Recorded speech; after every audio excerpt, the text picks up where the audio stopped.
Salut les amis, dans cette vidéo je vais analyser l'action Apple pour réagir au nouveau record que vient de faire l'action. Et en fin de vidéo on verra à quel prix je suis prêt à acheter l'action et donc on verra si c'est une bonne affaire aujourd'hui ou non. Alors, donc la première chose à regarder c'est est-ce que l'entreprise est de qualité. Donc pour ça, hop, je me suis fait un petit onglet avec les critères que je regarde. D'abord je veux m'assurer que l'entreprise a de la croissance, que ce soit au niveau du revenu et aussi du bénéfice et du free cash flow. Normalement le bénéfice et le free cash flow sont censés être très proches et évoluer ensemble.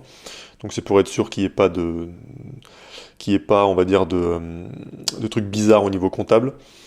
Donc là on voit que pour Apple, ils ont pris 165 milliards de chiffre d'affaires sur 5 ans, 51 milliards en bénéfices, 60 milliards en free cash flow. Je ne les mets pas en pourcentage parce que quand il y a des valeurs négatives, parfois ça fausse tout. Mais en pourcentage de croissance, ça doit être des chiffres assez élevés.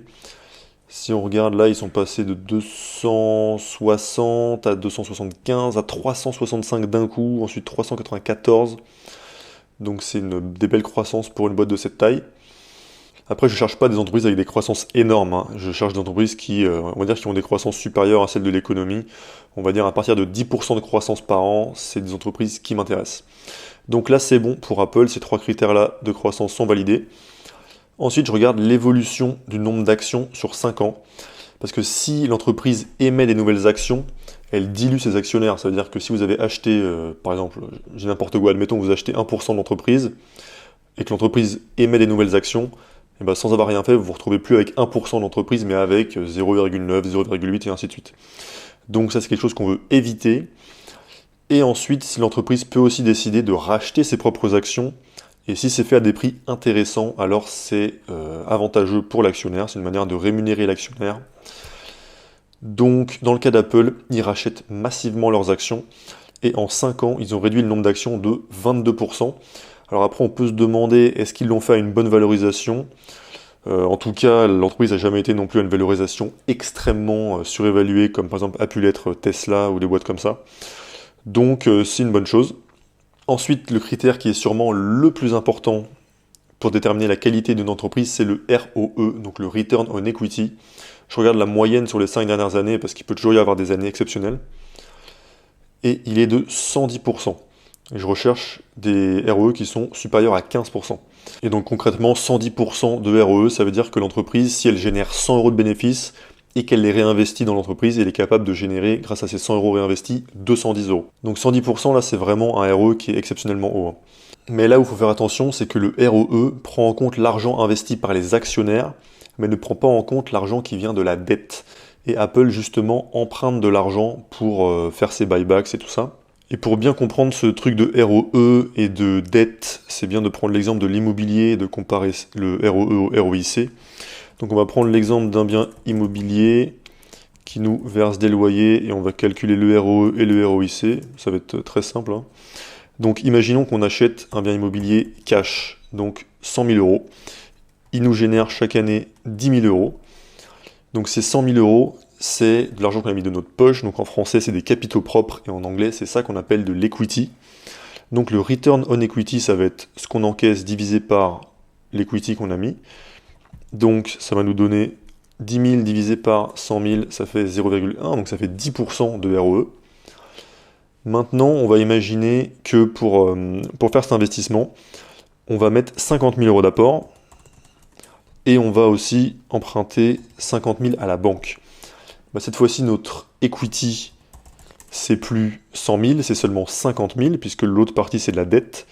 Donc le ROE, ça va être 10 000 divisé par notre equity, là, donc la partie qu'on a mis de notre poche. Donc ça nous a permis, là la dette nous a permis de doubler notre ROE, donc on a doublé le retour sur investissement sur notre argent. D'où l'intérêt d'emprunter pour investir en immobilier. Et le ROIC, lui, c'est Return on Invested Capital, donc c'est retour sur les capitaux investis, que ce soit de l'equity ou de la dette. Donc dans ce cas-là, dans le premier exemple, ce sera toujours 10 000 divisé par 100 000. Mais dans le cas du deuxième exemple, cette fois-ci, ça va être donc les 10 000 divisé par la somme de la dette et de l'equity.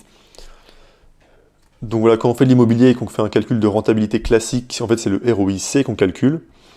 Mais là, on voit qu'en calculant le ROE, on voit clairement l'intérêt d'emprunter pour acheter de l'immobilier, puisque ça permet de multiplier le retour sur investissement de l'argent qu'on met de notre poche. Et le dernier point sur lequel il faut faire attention pour le ROE, c'est que les business qui ont comme ça des rentabilités très fortes attirent la concurrence, et donc il faut un moyen de garder ce ROE élevé en maintenant la concurrence à distance, puisque sinon tous les concurrents vont arriver et ce ROE-là il va baisser drastiquement.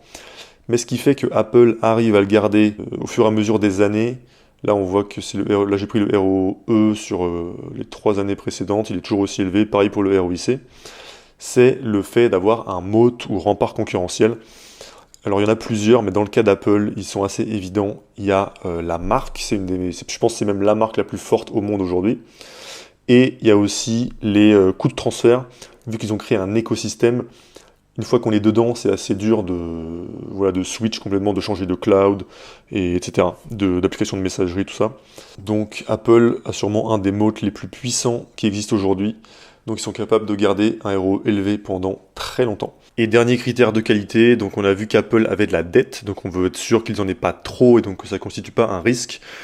Donc j'ai un dernier critère qui vérifie ça, il faudrait que je le mette à jour, mais en gros je vérifie si le free cash flow moyen des 5 dernières années permet de payer toutes les dettes long terme de l'entreprise. Et là on voit qu'ils peuvent le faire en moins de 2 ans, ce qui est très court, donc c'est validé aussi.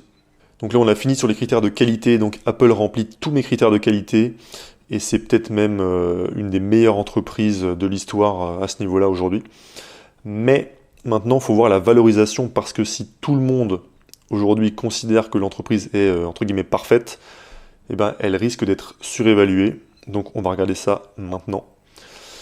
Alors on va devoir estimer la croissance d'Apple annuelle sur les 10 prochaines années. Ensuite on va devoir estimer le multiple de valorisation dans 10 ans, la marge du free cash flow, et ça va nous donner à la fin à quel prix acheter l'action pour par exemple obtenir 10% par an de performance, ou 15% par an, etc. Et là, vu qu'on prédit le futur, c'est forcément des approximations, on ne pourra pas être précis. Donc l'idée, c'est d'être plutôt pessimiste. Donc pour la croissance, je vais mettre par exemple un 8% par an. Pour le prix sur free cash flow, dans 10 ans, je vais mettre 15. Aujourd'hui, ça paraît peut-être dur à voir, mais il faut penser que par exemple en 2016, c'était il n'y a pas si longtemps, et l'action était tombée à un PE ratio de 10. Et c'est là que Warren Buffett avait commencé à acheter d'ailleurs.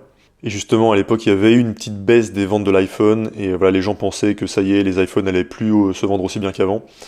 Et justement, les gens ont paniqué, et c'est ça qui a créé cette opportunité que Warren Buffett a saisie. Alors, la free cash flow margin, là, je vais rester un peu dans les chiffres habituels, je vais m'arrondir en dessous, 25%. Et donc maintenant, ça nous dit que pour faire par exemple un 10% par an, ce qui serait la perf d'un ETF en moyenne à long terme, il faudrait acheter l'action à 125 $, en admettant que ces estimations-là se réalisent, hein, sachant que le prix aujourd'hui est à 185 $, donc ça voudrait dire qu'elle est trop chère, et que par exemple même en l'achetant à 147 $, on ferait seulement 8% par an.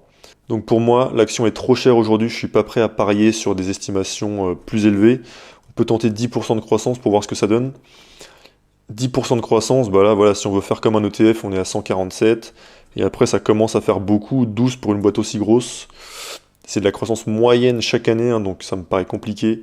171 $ pour faire 10%, on peut imaginer qu'elle sera à un PI de 20, pourquoi pas. Et dans ce cas-là, avec le prix actuel, on pourrait espérer une performance vers les 11,5%. Mais ça veut dire qu'on pense qu'Apple va faire 12% de croissance par an sur les 10 prochaines années, que dans 10 ans, elle aura un PI de 20 pour une boîte avec un chiffre d'affaires de 1200 milliards de dollars. Ça paraît dur à imaginer aujourd'hui, mais qui sait. Donc perso, je préfère rester sur des hypothèses un peu plus raisonnables. Et je serais prêt à entrer, on va dire, si l'action descend vers les 100 $. Donc bon, aujourd'hui, vu que Apple a une image vraiment parfaite, ça paraît impossible qu'elle descende là. Mais il suffit des fois d'un produit qui bide, par exemple, je sais pas, leur nouveau casque de VR, ou bien un iPhone qui se vend beaucoup moins que l'année précédente, quelque chose comme ça. Et d'un coup, les gens peuvent paniquer et ça peut créer une opportunité. Donc aujourd'hui, je suis pas prêt à acheter l'action, mais c'est une des meilleures actions du point de vue qualité, donc je la garde dans ma watchlist. Et si l'opportunité se présente, je l'achèterai sans hésiter. Voilà, donc dites-moi ce que vous avez pensé de l'analyse. Est-ce que vous êtes d'accord? Est-ce que vous pensez que je suis trop conservateur?